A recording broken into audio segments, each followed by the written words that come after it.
The time is 8:37 p.m., July 14th, 2019, in the great state of Texas. My name is Mickey, and I'm the producer of the Backyard Bullshit podcast, and I'm joined by Dealer, Coolhand, and our good old Cousin Vinny for this episode. How's it going, everybody? Hey, Welcome back, everyone, for another episode. Your Cousin Vinny's back, bitch.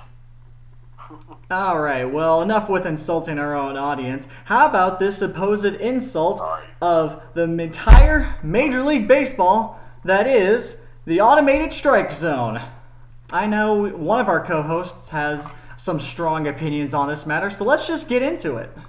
Yeah, I'm going to go ahead and assume that was me. Because, there is just something about the human element that needs to stay in baseball, right?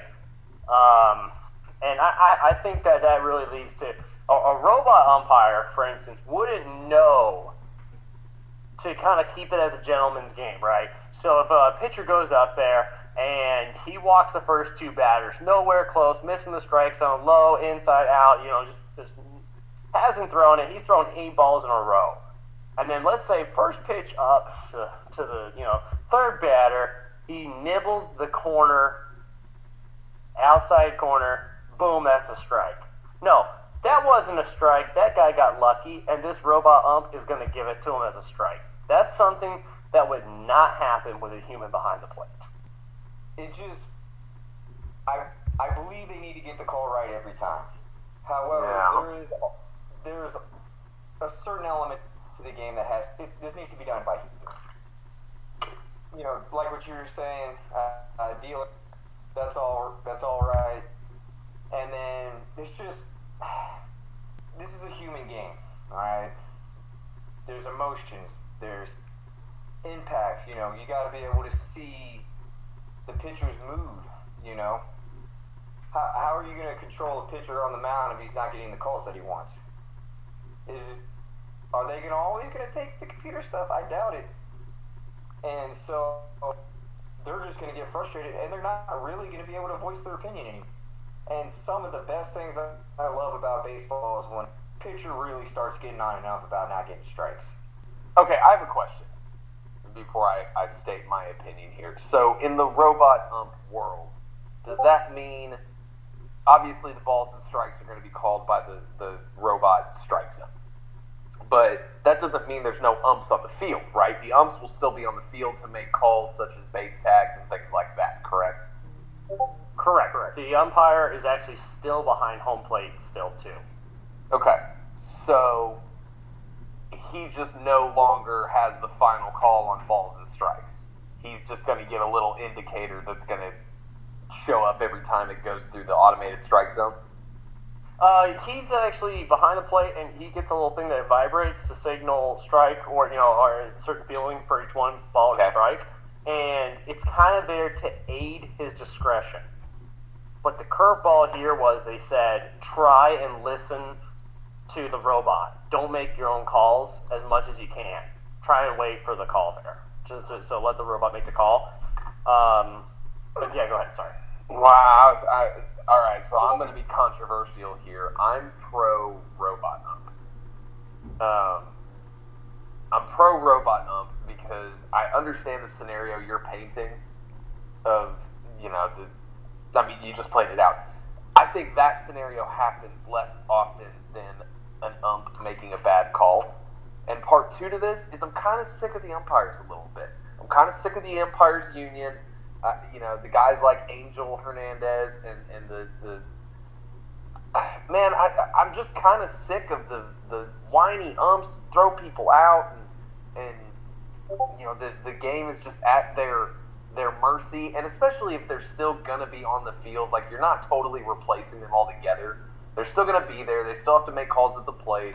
They're still actually saying ball or strike when it happens. They're just not making the judgment call. I think that's right. I think you're going to get more, a more consistent balls and strike zone. I think it's better for the game. I think it's a more pure game when you play it that way.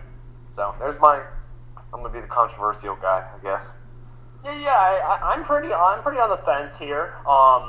As long as we don't trust the robot so blindly that the umpires still can't make mistakes. Right. There's got to be a balance. Right, and I can see people saying, because one of the biggest things that they complained from them using the robot umpires in this game was how big of a delay there was. Right, it would be the ball was already tossed back to the pitcher. The umpire had signaled ball. Pitcher catches the ball, and all of a sudden they say strike. And now the batter that thought he was sitting at 3-2 is headed back to the dugout. Kind of, that kind of irks me a little bit, right? So you don't want to make the game longer. Yeah, it's something, immediately, if the umpire saw it as a ball, but now he just got rung up, and now the batter's sitting there like, what? Now I just got to go back to the dugout, and now I had to wait here all this time looking like an idiot? So they got to really speed that up. That's something that's a real big issue. And then if you watch, there were a lot of awkward moments where batters hung around waiting for the call, and the umpire just kept his hands on his knees, bent down still, waiting for that buzz. Just let him kind of know which way he's going what. So I think that's something you can't have happening. You have to speed up that if you're going to be listening to the robot.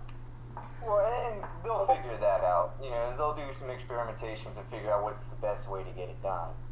It's just, baseball is such a game of emotion. And so when you start bringing robots into this, you're taking out emotion, a lot of the emotion of the game. I just believe that they do have to get it right, though. Because there have been some really bad calls that have cost some really big games. And they have to be able to get that right. And you couldn't replay every ball and strike. That doesn't make any sense either. So they're going to have to figure something. But, like I said, I'm so conflicted on this particular issue, I can't even make up my mind. Some days it's like, yeah, let's have robotic strike zone. Sometimes it's like, nah, I'd rather pass. Yeah, I agree. I think that I'm all for it, but I think that there's kind of a point where we would need to be careful on, people saying just get the umpire out of there. Agreed. Yeah, you don't just throw the umpire out of there. In generals.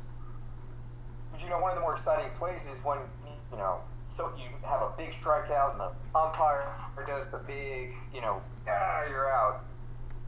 And you're going to lose a lot of that, especially if you have a little bit of a delay in between, because the emotion will change.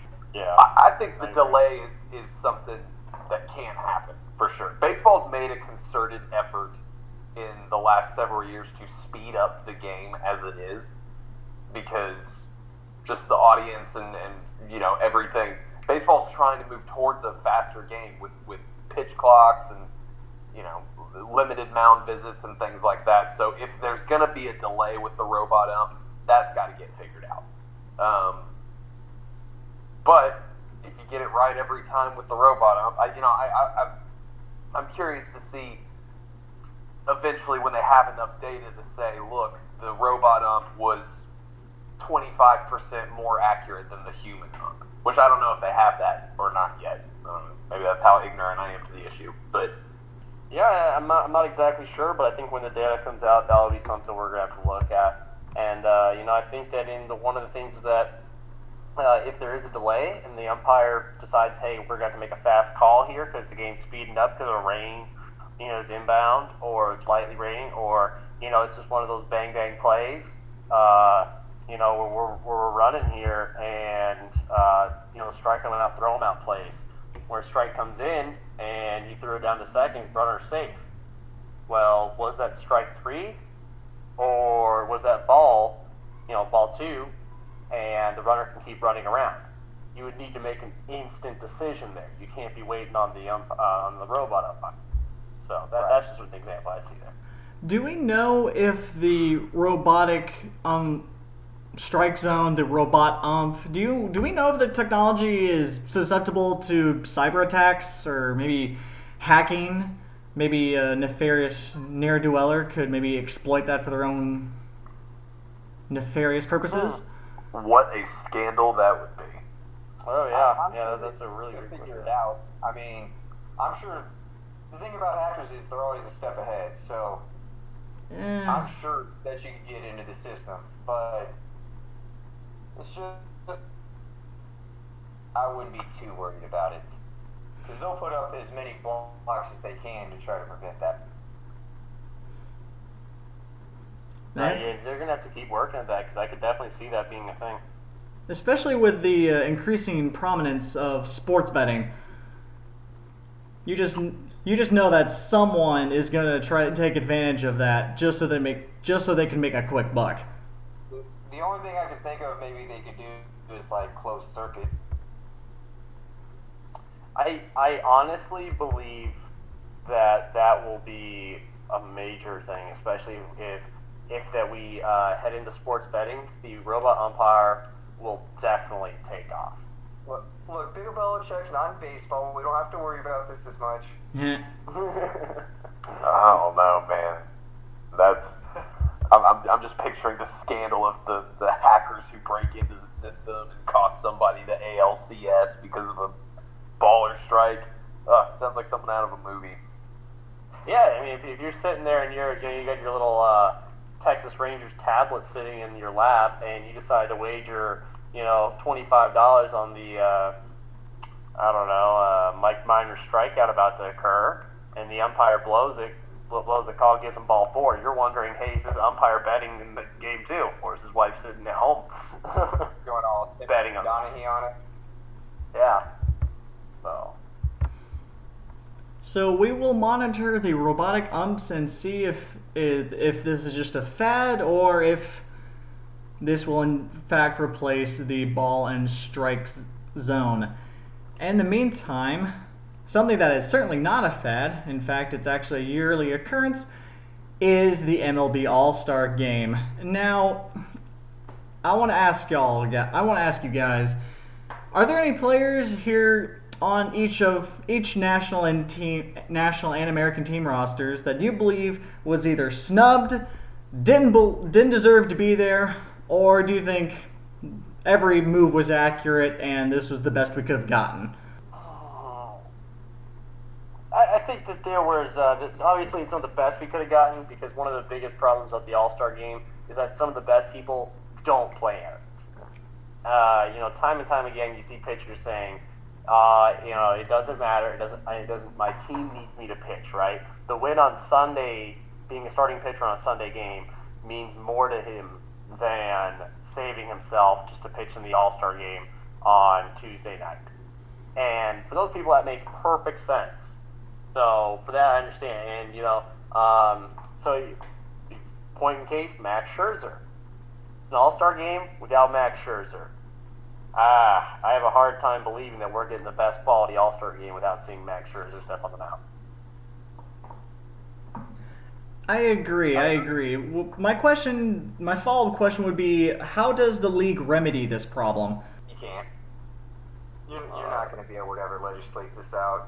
Because when it really comes down to it, exhibition game.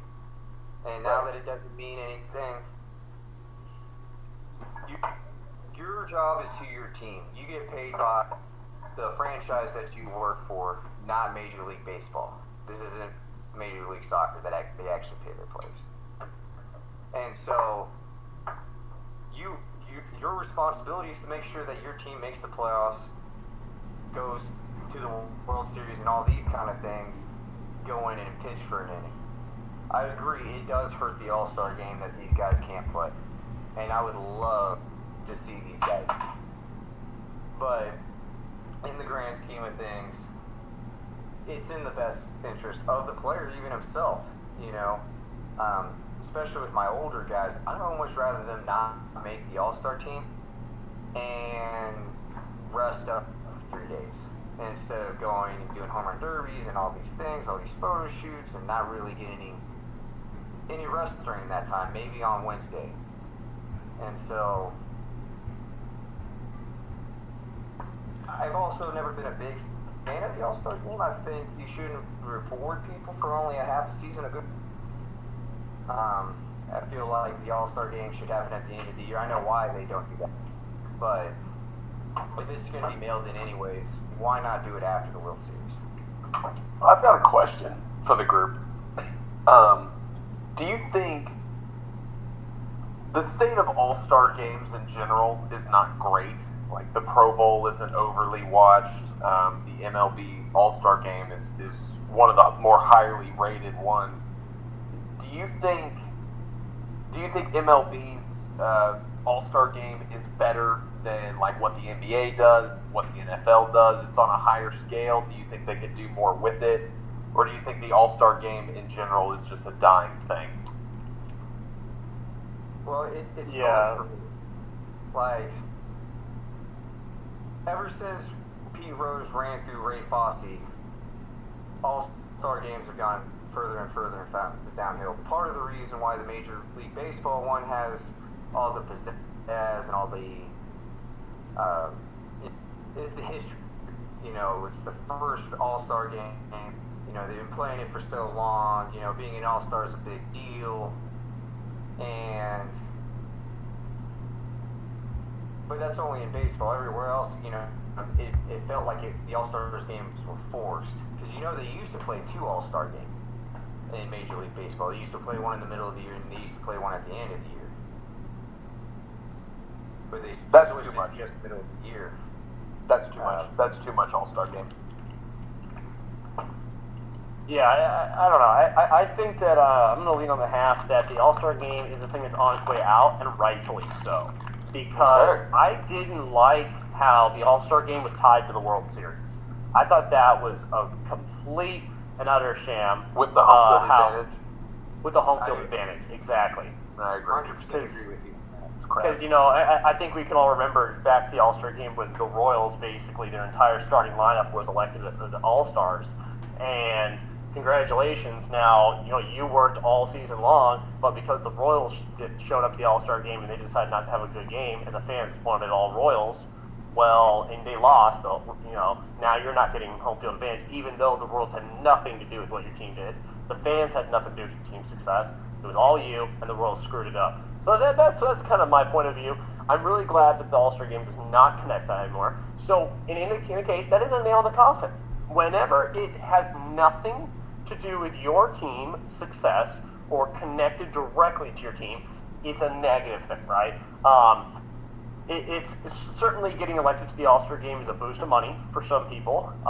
You know, you look at Pete Alonso, the home run champion. He got he's making $560,000 this year salary. Tripled his salary. Yes, and he got $1 million bonus for winning the home run derby. Although, you know, he donated that, but still was his decision, right?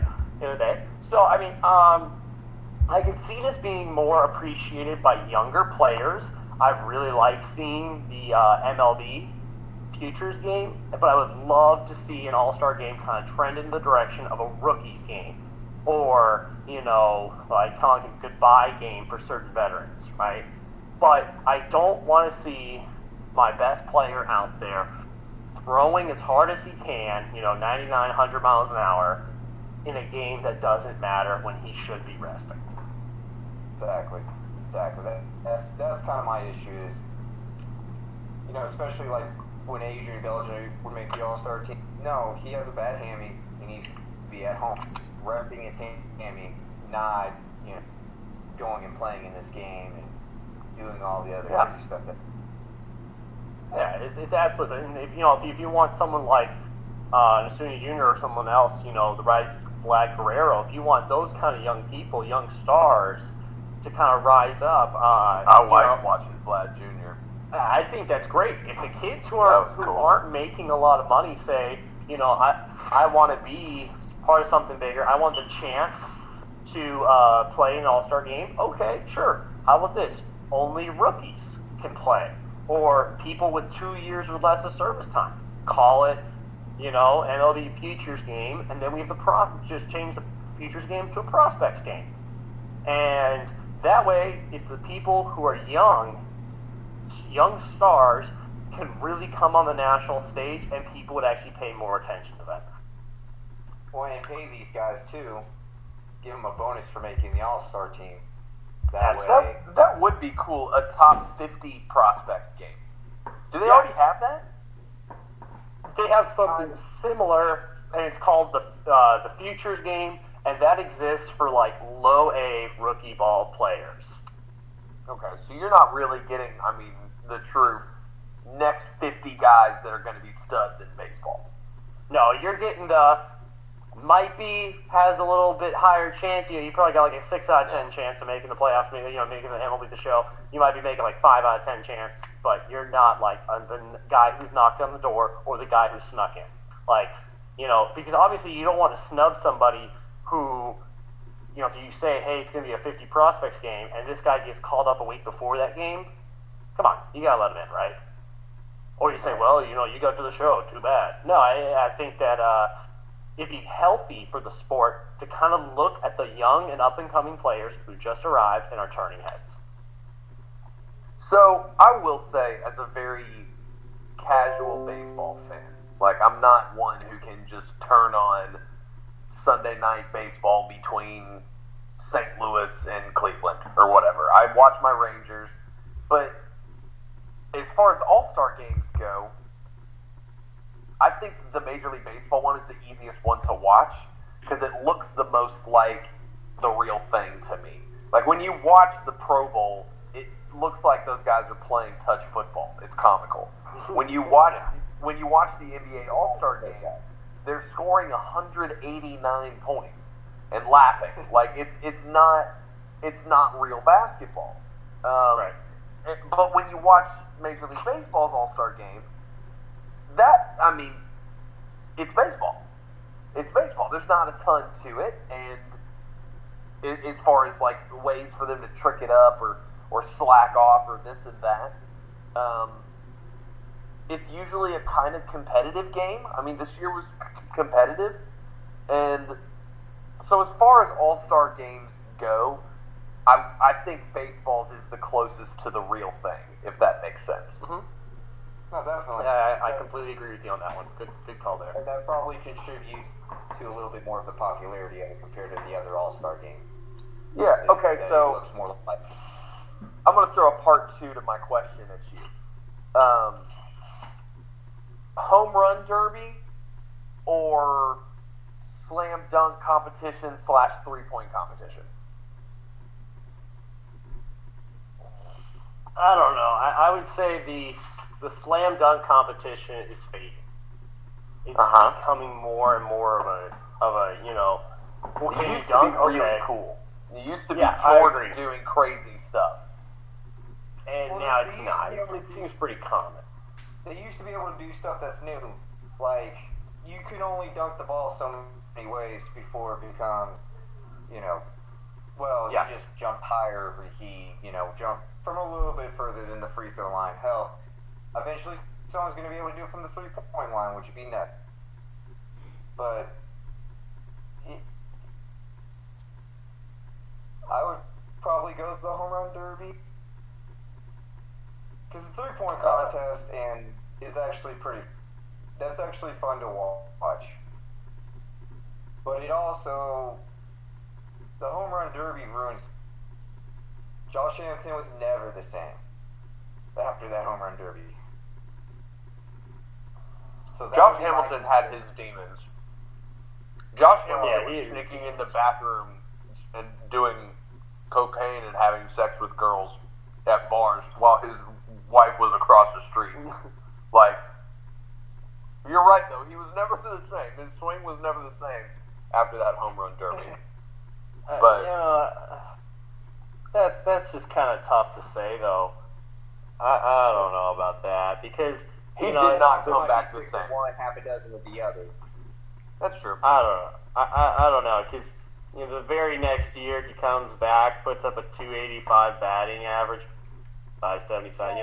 Puts up 43 home runs the next year. Yeah, that's true. That Then doesn't we right sound back like a to the ruined. World Series. That doesn't sound like a ruined swing to me. Did he struggle a little bit returning? I'll give you that. But did it ruin him? No. What ruined him was his knee. His knees. I think he had what? At one point they said he had on one knee he had 7 knee surgeries. At that point, I think you just have an open Band-Aid. You lift up the Band-Aid, you poke around in there and say, okay, Josh, it's all good, and close the Band-Aid again. See you in a month. Like, come on, do you even lie to him and tell him it's a surgery at this point? That's a tough visual.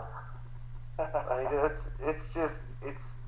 so I don't know. I think that the more exciting one, I'm going to toss this one in here, I know it wasn't an option, I'm going to go ahead and say the NHL skills competition is a lot of fun to watch. Oh, I like what That's the NHL has done with their All-Star game. I forgot about that one. Yeah, 'cause you that's still actually have, probably like- the best All-Star.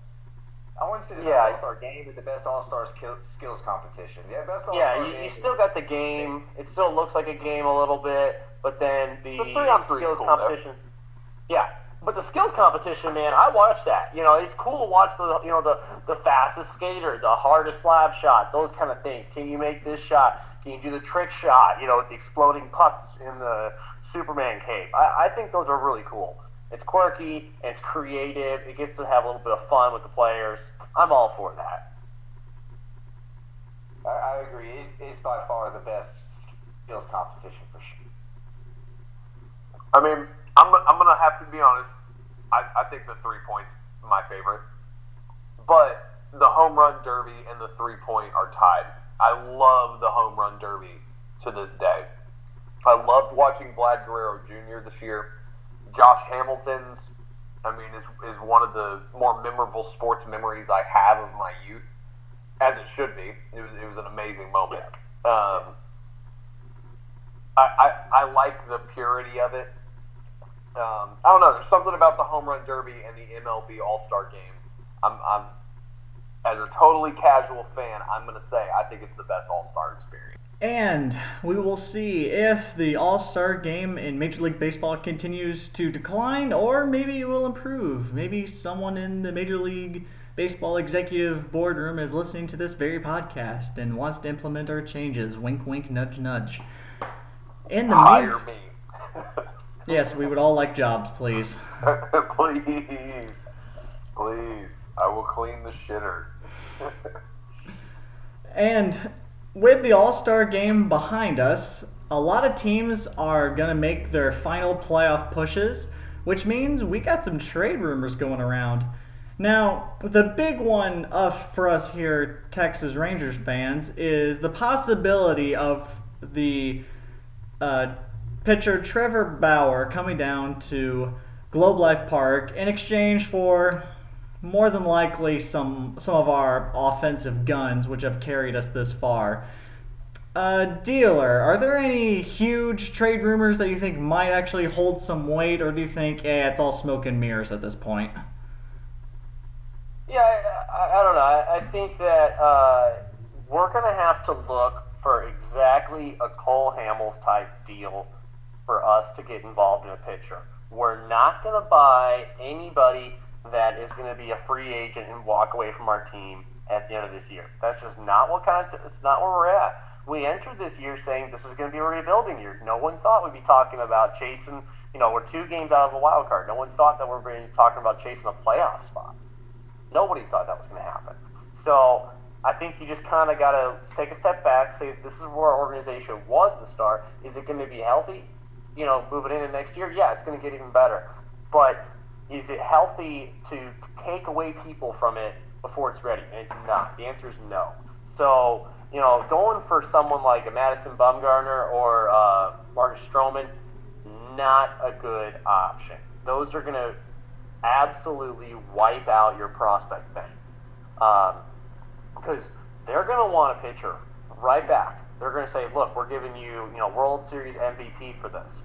We're giving you Marcus Stroman, who is a 3 ERA. These are expensive rental pitchers. And they've got pretty good contracts behind them, especially Madison Bumgarner. So I think that for us, we would have to find the perfect deal. We would have to have another Cole Hamels. We would need another Sam Dyson, somebody really under the radar that has controllable future. I think that what we saw with Andrew Kashner being traded, that was something of Andrew Kashner for 2 single-A prospects. Down in rookie ball, that would have been fine. I think the Rangers didn't want to commit $10 million to a pitcher like that for next year guaranteed. That's just something we can't probably do. But I think that getting Kashner, that'd be a good move.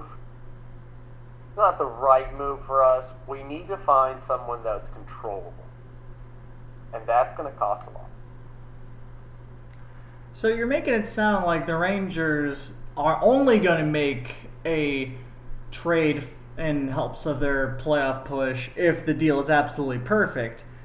So my question is, if the Rangers don't make a move, I mean, Boston already picked up Andrew Kashner for the deal you mentioned. So are there any other teams that you guys see that are guaranteed to make a move? And are there some teams where you just think, yeah, no, they're not budging. They're not budging at all here? The Astros will absolutely pick up a pitcher. They have one of the best systems in baseball, so they got extra guys to trade. So it's not going to be a big deal for them to go after some of these bigger name guys that may not be hanging around as long. Or even do something real crazy and go get Noah Syndergaard and give up a couple of their top prospects. It could happen.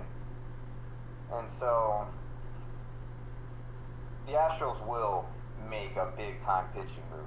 I don't know if it would be they're willing to give up Kyle Tucker, which is probably what it'll take to get Noah Syndergaard, and Forrest Whitley, but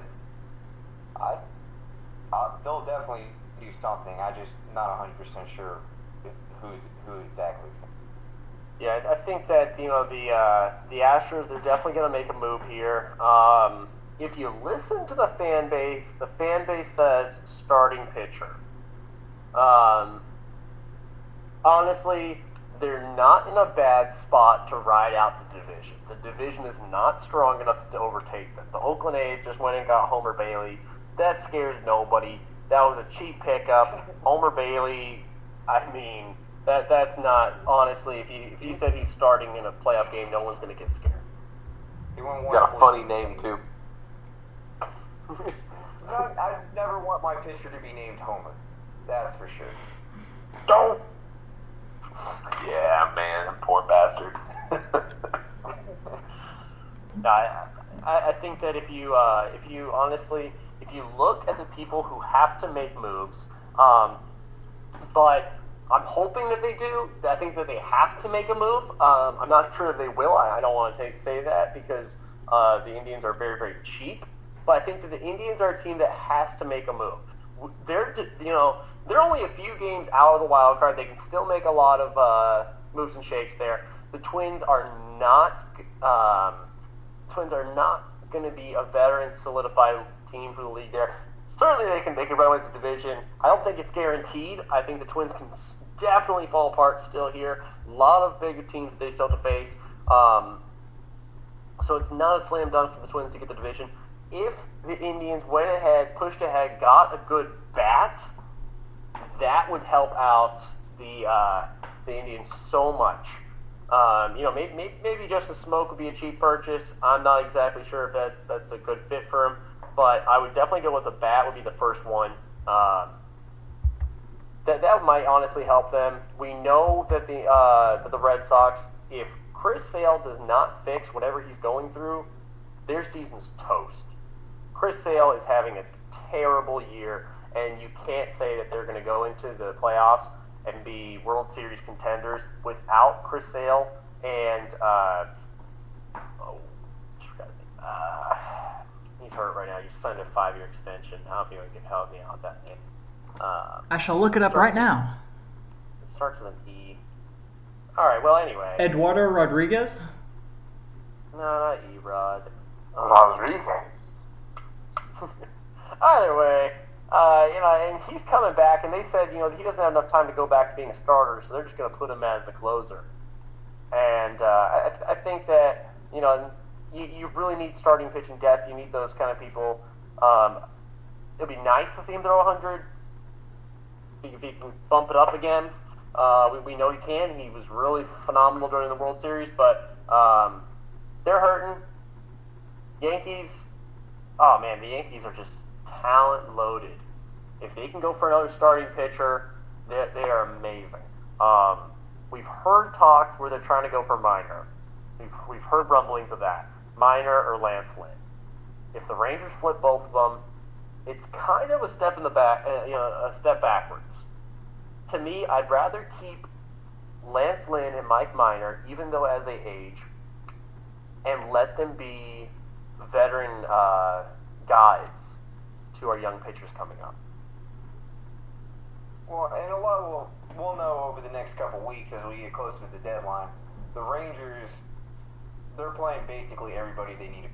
So if they can do that, go out, have a decent record, I say you buy a piece. But if you're 500 going into that, I'd probably just let it go. I'm not going to say rebuild, but retool.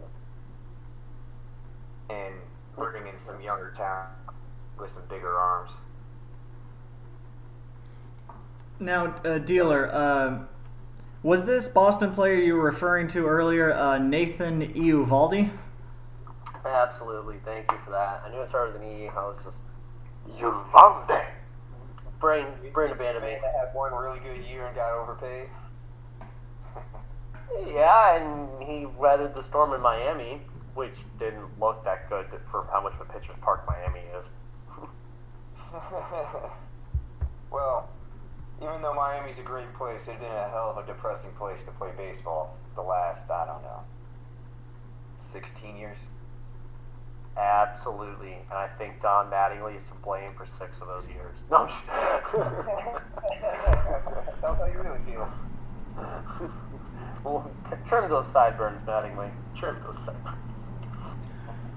And speaking of blame, there's another southeastern team that's having a little bit of, one might say, daddy issues?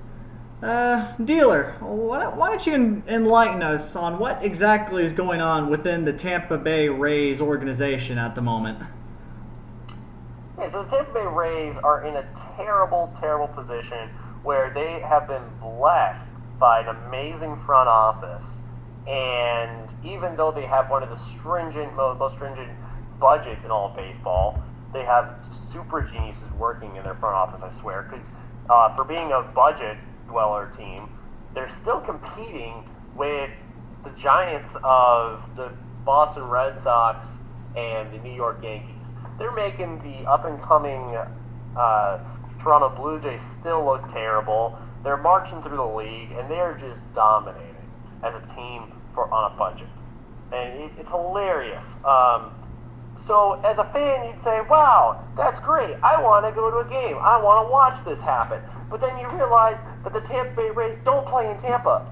They play in St. Petersburg. You have to take a toll. You have to pay a toll, take a giant bridge to get over onto this little island, basically, inlet, where that's where they went ahead and put your Campbell's dented-looking soup can of a stadium. Honestly, it looks like a monster truck stadium on the inside.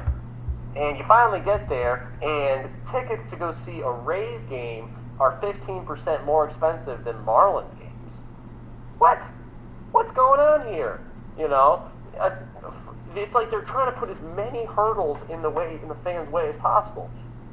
No wonder why they're second to last in the overall attendance in baseball right now. It's just a really terrible situation where ownership doesn't want to be in Tampa anymore. They have an extremely successful franchise in the Tampa Bay Lightning in the NHL right across the way, but their baseball team, which is successful, doesn't get any fan support. Ownership doesn't like that. Maybe ownership's trying to drain it. We've seen it happen in baseball before, where ownership tries and drains it, gets their new stadium. So maybe that's what's happening here. Maybe the Rays are trying to get drained, but the Rays were looking at options to go to another stadium, and they were told, no, you got to sit here.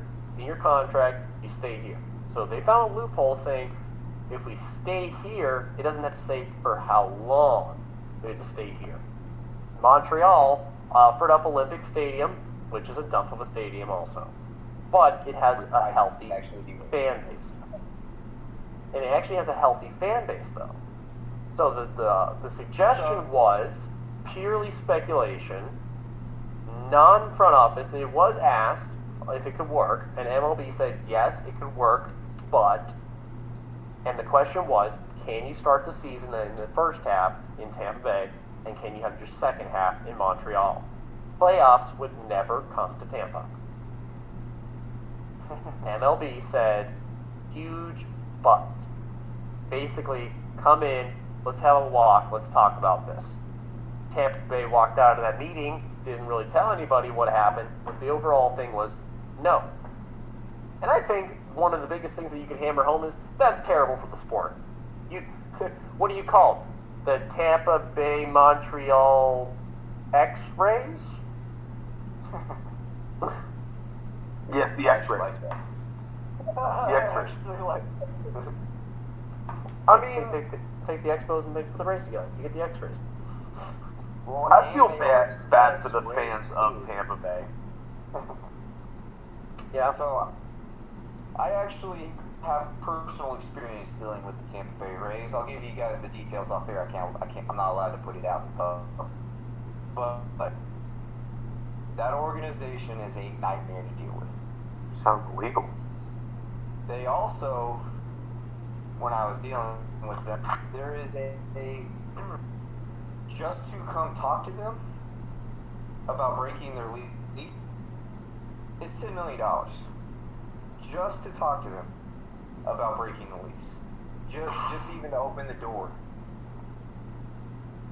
The stadium they got themselves in is ridiculous.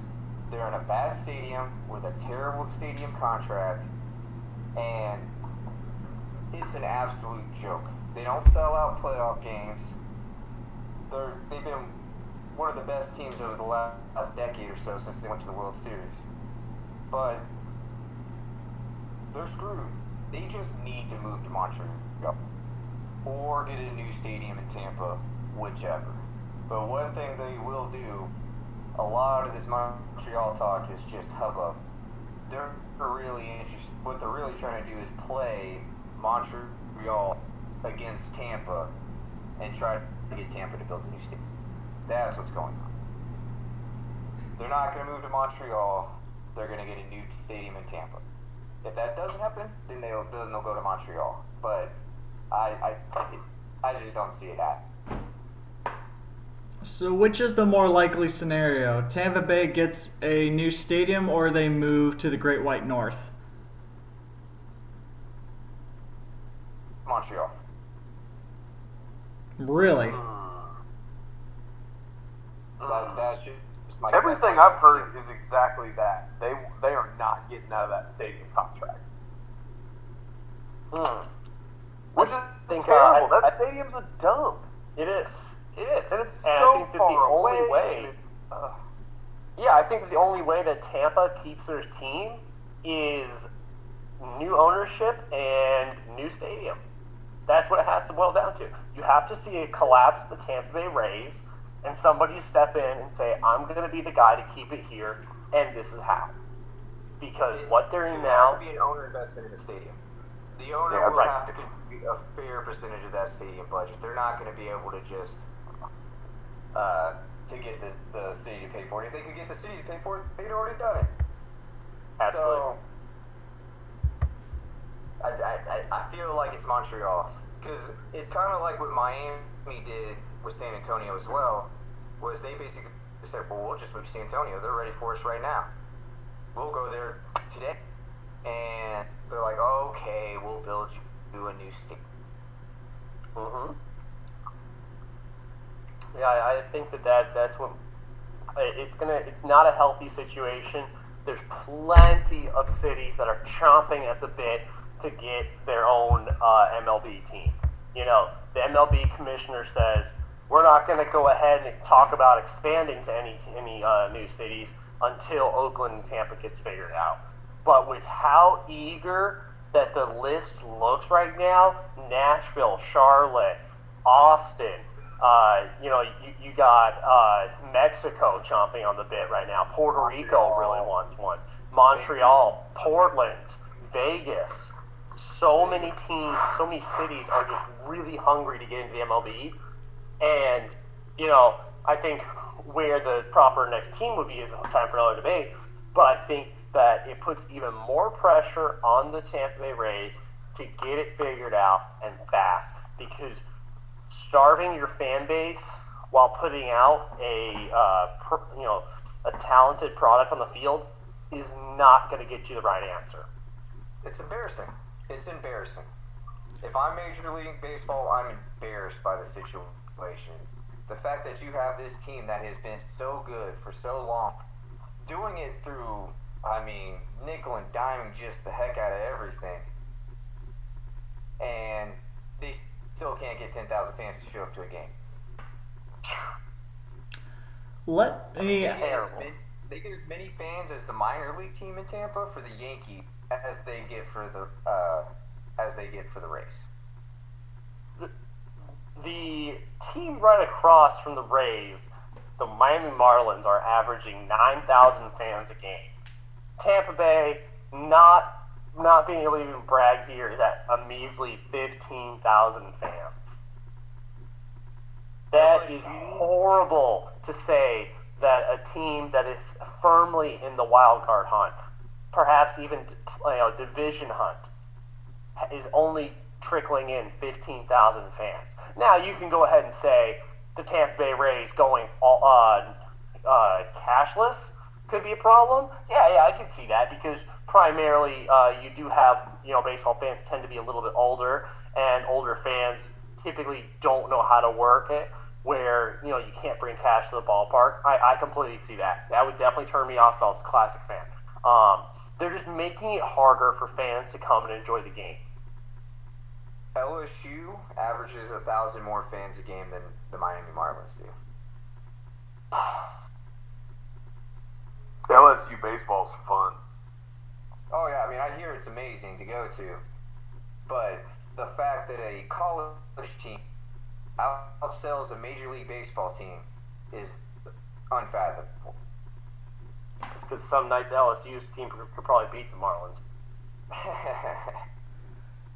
So, to wrap up this segment, I want to ask y'all a brief question. Let's say you are a Tampa Bay Rays fan and you do live in the St. Petersburg, Tampa Bay area. Let's say the Tampa Bay Rays make the jump to Montreal.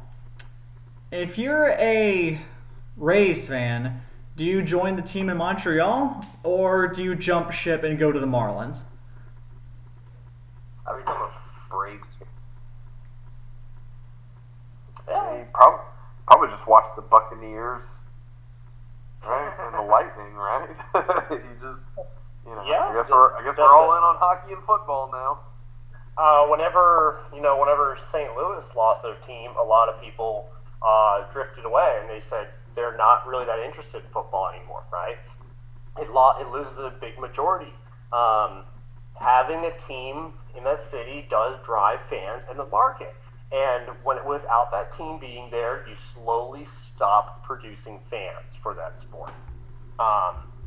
It's pretty one-off, kind of rare if Portland just started popping up hockey fans. You'd be kind of scratching your head going, what's going on here, If Portland all of a sudden says we're NHL fans, you'd be going, what's going on, Too many hippies out in that part of the world, though, to be hockey fans. But and with that being said, we will keep our eyes on whether or not the Tampa Bays, what the hell's that? Make the jump. Devil Rays? X-Rays. Will they become the X-Rays? Montreal Bay X-Rays. Will this happen? Change it. Will this happen? You gotta change the spelling though. It's gotta say B-A-E for Bay. Oh God, Bay. no. Oh well, we'll find out if this actually happens, and if it does, we will keep y'all informed, dear viewers. Now, unfortunately, we do have to talk about something that unfortunately does happen from time to time in the Major League Baseball, and that is when a player contracts a very, very, very serious disease, forcing them to be sidelined for the remainder of the season and possibly even an indefinite amount of time. And for today's discussion, the Cleveland Indians pitcher Carlos Carrasco has unfortunately been diagnosed with leukemia and will be going through chemotherapy to be rid of the dastardly disease. Now, obviously, this is a humongous blow to the morale of the Cleveland Indians locker room. Dealer, Coolhand, what do y'all make of this? This is something that's absolutely unpreventable, right? Okay, there's nothing that he could have done. The Cleveland Indians, they're monitoring his health. There's constantly checkups at the major league level. They're trying to see if you're healthy. The moment something starts going off, it opens up the WebMD book, and they start going, what's it going to be now, But leukemia is absolutely one of the last things you'd expect for it. So this is a freak incident. There's nothing more really than this is a very, very serious incident for him and his family. I hope that Carlos can heal and get back onto a major league mound. Maybe if not getting back onto the mound's the right answer, it may not be. He may never get back onto another mound. You never know those things. But hopefully he's able to survive and become a mentor and a really strong survivor from this incident. Well, and to, I guess, say to the baseball side of it, this may do something for the Indians positively. They're going to rally around Carlos Carrasco. They're going to be a tighter locker room now because of this incident. And so this may help them going forward because they're just going to be tighter with each other. Anytime you deal with something serious like this, same thing with what the Angels are dealing with right now. You realize what's important. And sometimes that can be a good thing in the locker room. Just fighting for each other. You're fighting for Carlos Carrasco, and you're fighting for each other. Yeah, I mean, it's just tragic. It's tragic. It's the worst thing, Yeah, it's not a good thing. I'm not saying that it is.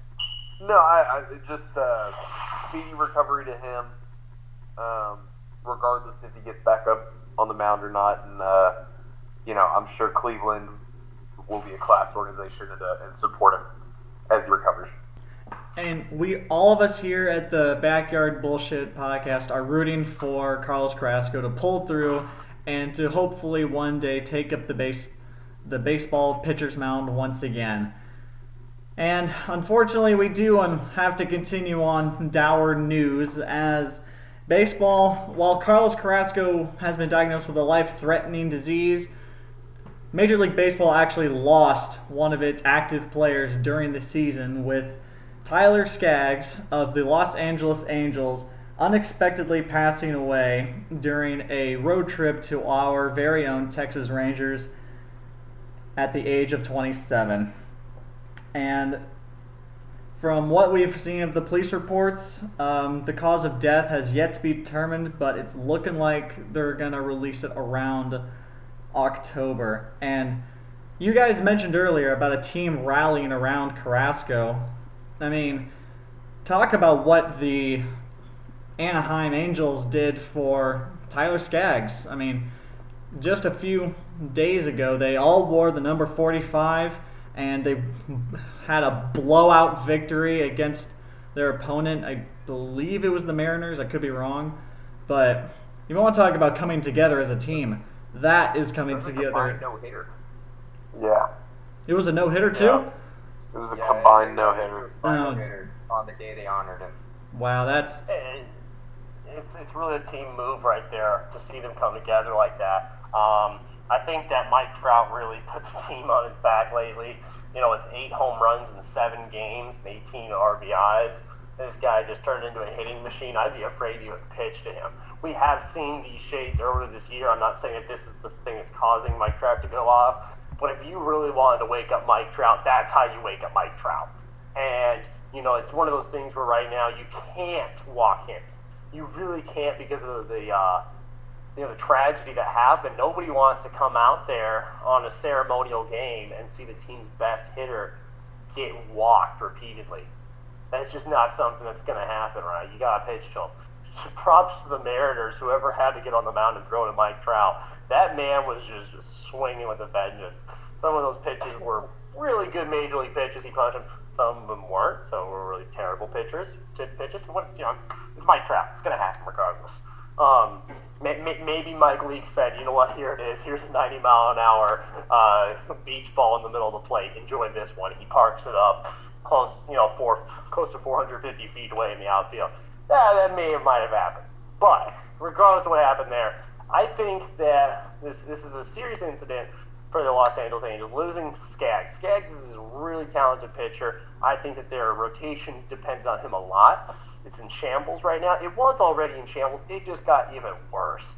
So if there was anybody on the Angels fan base still thinking wild card, you can go ahead and kiss that goodbye. That's done now. But, I think you got to look at the bigger picture here. You got to worry about the impact that this has on the league. I think that we learned our lesson about overreacting with Jose Fernandez. We all freaked out, and the Miami Marlins were number one on the freak out list. They called up, and I think it was a family member, and said, "Hey, we're not going to touch his locker, Jose Fernandez's locker. It's going to remain the way it is the day he died. The way he left us." And then the reports started to trickle out, held up a little bit later. This man was definitely under the influence, and he was the cause of his own death on the boating accident. And it was a really, really bad situation that he caused himself. All of a sudden, the Miami Marlins say, "We don't want to memorialize this." I don't blame them. They called up the family and said, "Come get the stuff right now." And I think that we saw something that went from, "Oh my gosh, this is a tragedy. Who could have saw this coming?" Well, anybody with half a brain would know that if you're doing those narcotics and you're, drinking as much as you are, you shouldn't be driving a boat. And that's how you see that coming.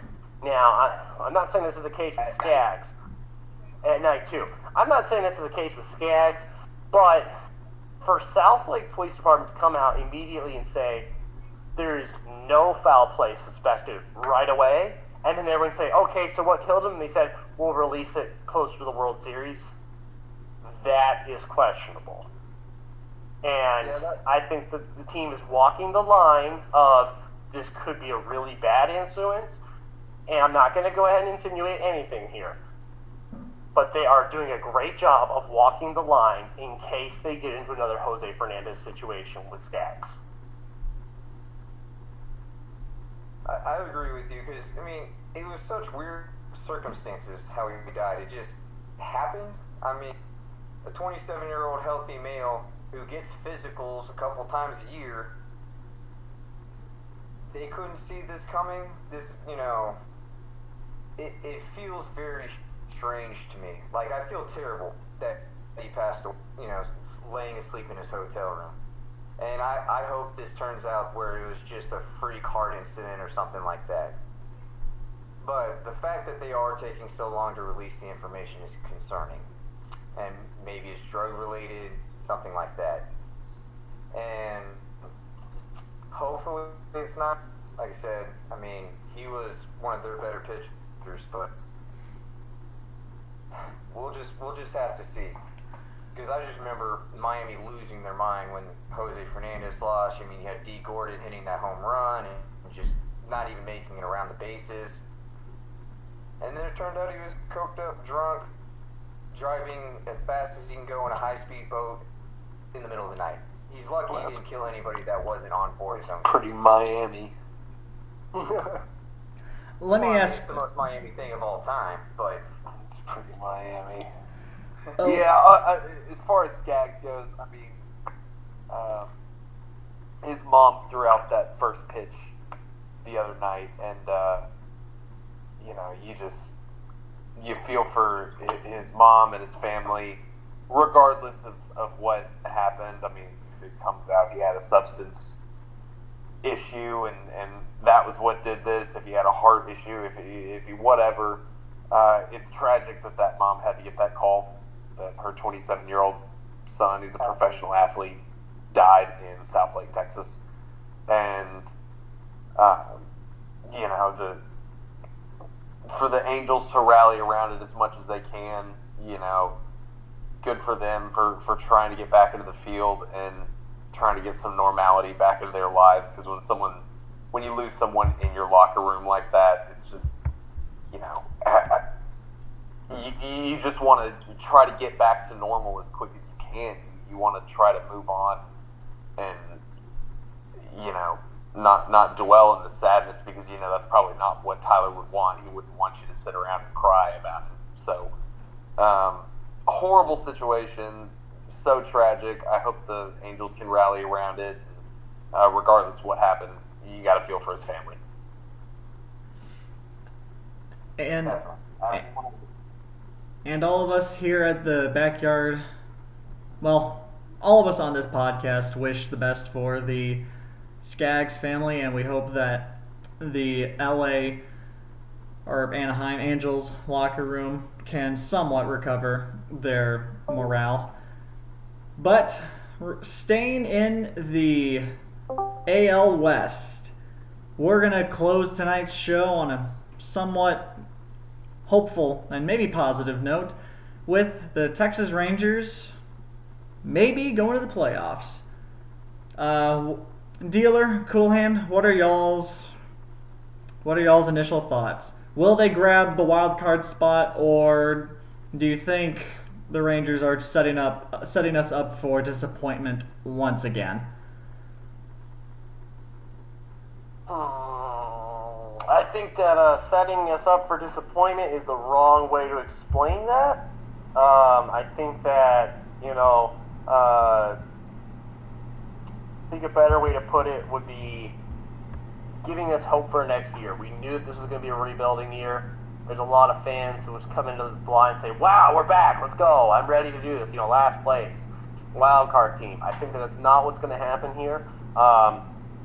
We have a very, very tough July. We still have to play Houston 3 more times this year, or this month alone. Oakland 4 more times. That's 7 really tough games. We're only getting a break out of those with 5 with Seattle. That's not easy to do. August looks to be fairly mild. Not too many big problems there. August could be a real big flop if we manage to land a Cole Hamels type deal.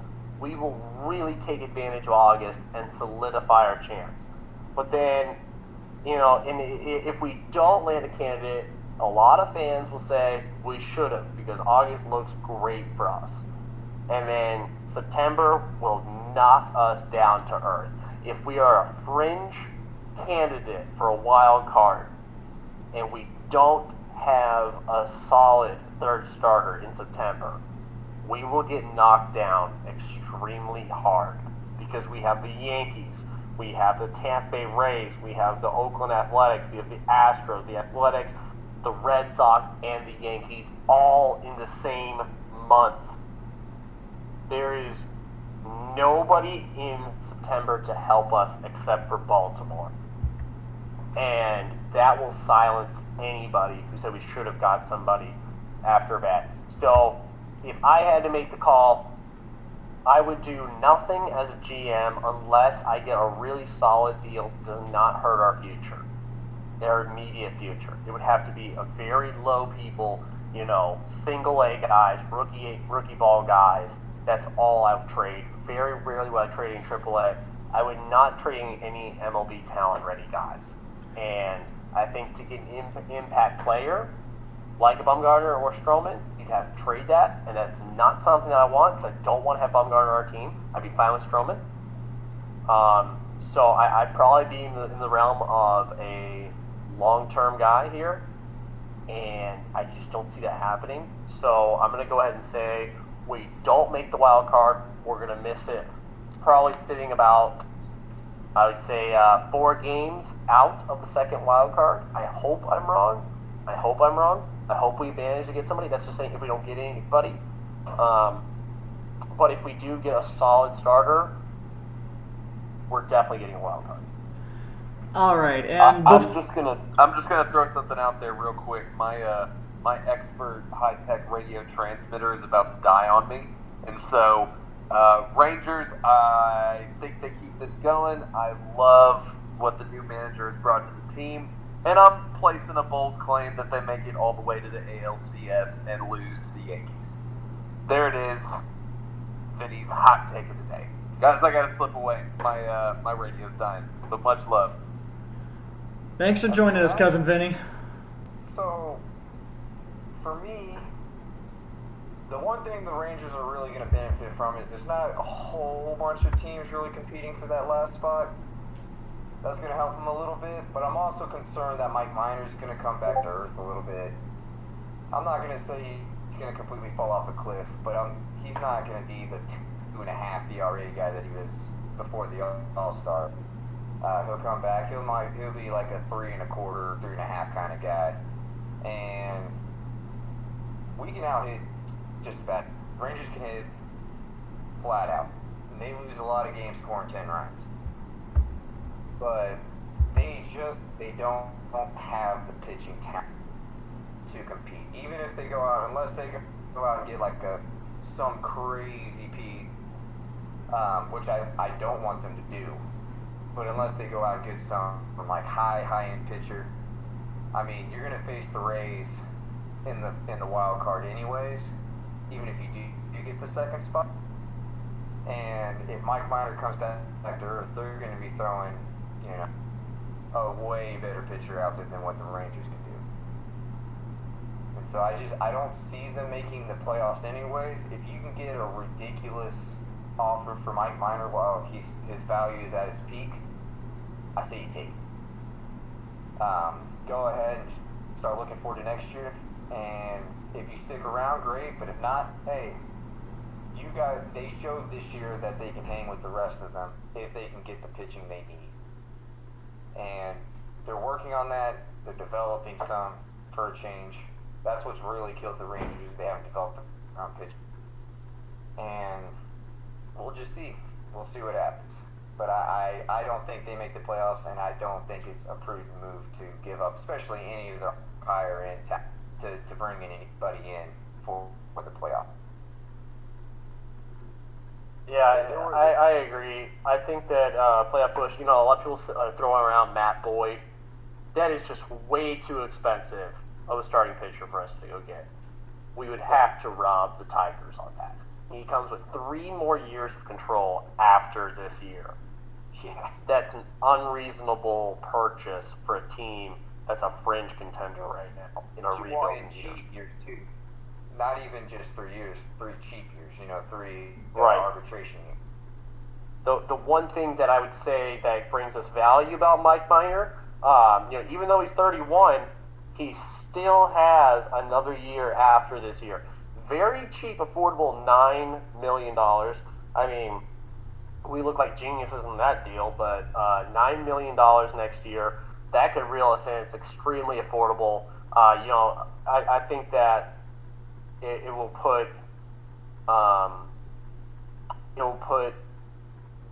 really good rewards, restock our prospects and our farm system for possible pieces of gold.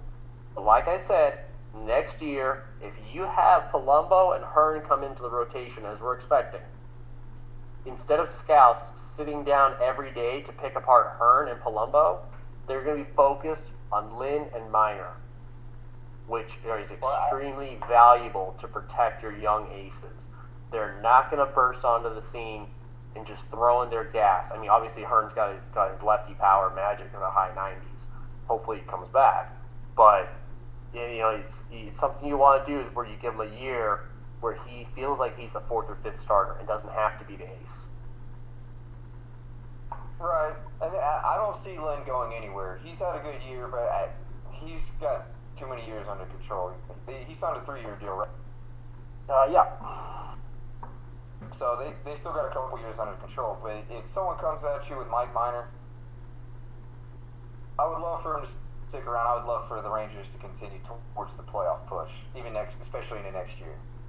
That was kind of the Cole Hamels role when he came in. It wasn't even for that season when they traded for him. It was really for the next year. They just happened to get hot and made the playoffs when they traded. Yeah, I agree. I think that's we happened, but we brought in not only a bona fide ace when we were missing our ace, but we also brought in 2 shutdown bullpen pieces in Sam Dyson and Jeffers. Diekman. That's right, Diekman. Yeah, I think Jeffers was the next year with Lucroy. Okay, yeah, that's right. So, you're in the Rangers front office.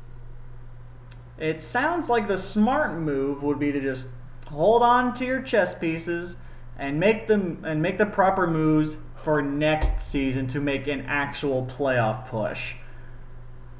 But how likely is it that John Daniels actually goes for a Stroman or a Bauer and tries to get us into the playoffs this year? How likely is that going to happen? I mean, he's done it before. The Cole Hamels trade, like I said, that wasn't even intended for that season. But he will go out. His job is to try to make this team as good as possible. Right? And if he sees he has a chance, he's going to go out. Hopefully he's learned his lessons about giving up too much in trade. But we'll see. I don't see them holding on, especially, it was really going to depend on what happens with the Astros and the A's coming up. If they just get smoked, I think it's really going to change the opinion, and they're going to figure out something to do, trading some guys just to move forward with the future. But if they manage to go maybe a touch over 500, they're still in this thing. And so they're going to have to do something. They have to either be buy or sell. They can't stand pat. Because I'm not sure if you stand pat, this helps the team next year. Other than maybe keeping Minor, if you don't stand pat, they're going to need to find a third baseman next year. Cabrera's only on a one-year deal. They're going to have to fix the catching situation. I know, Matt, this is good for pitchers, quote unquote, but you can't have your starting 9 player hitting like 160. Yeah, Mathis is unbelievable. I think if we saw anything, we saw him tip his hand, where our GM kind of wants to sell for the future and build for the future. Because if you look into this on paper, right, the Cleveland Indians with Bauer doesn't make sense at all. He's making $13 million this year, and he is on a team that is better than us in the wild card standings. Right. He's going to cost so much. He's under control for next year also, where it's going to go up from $13 million. You know he's gone to arbitration every single year that he possibly can. He will fight every opportunity he can for more money. If he walks into their office and says, pay me $12 million, they're going to go, okay, here's your $12 million. Then he goes, pay me $13. They go, whoa, we just paid you $12 million. And he's going to go, pay me $13. They're going to go, well, we're going to go to arbitration. Congratulations, you went to arbitration for Trevor Bauer, most scientific pitcher, and he wins his case. Yeah, he's probably almost always. Yeah, and it's a battle every time. Cleveland hates that headache. If they honestly, they probably wish they were in a worse spot just so they could shed themselves of him. But they're not. They would have to take a lot of prospects to give away such a contending pitcher when they're that close to the wild card. That's what I see coming out of Cleveland. As for us, John Daniels kind of tipped his hand. He's building toward the future. He sent away one of the top relief pitchers in all of prospects for baseball in Pete Fairbanks. Pete Fairbanks holds the number 1 slider and fastball combo. His fastball sits at 97, and his slider sits at one of the highest spin rates, aside from Chaz Rowe, but anyway. Pete Fairbanks sent away for Nick Solak, who is the 8th best second baseman in all of prospects right now in all of baseball. Nick Solak is knocking on the door. Rougned Odor is going to get nervous. That was a very, very, I think, great trade for the Rangers. We just stocked up with a legitimate replacement for Rougned Odor in case Rougned Odor continues batting terrible. And I think that was a solid move to build for the future. If you see little things like that, because obviously you give away Jesse Chavez, too valuable. You can't do that again. You can't, because if you're looking at what I'm seeing from his perspective, and that is next year you start off already with Minor and Lynn, you just need to build around that. I'd much rather build around that and then move Hearn and Palumbo into the rotation and have that fight for a 5th spot. We don't know what we're going to get out of Volquez. We don't even know if he's ever coming back. Hopefully he is. Hopefully he slides into a bullpen piece. Hopefully. I agree.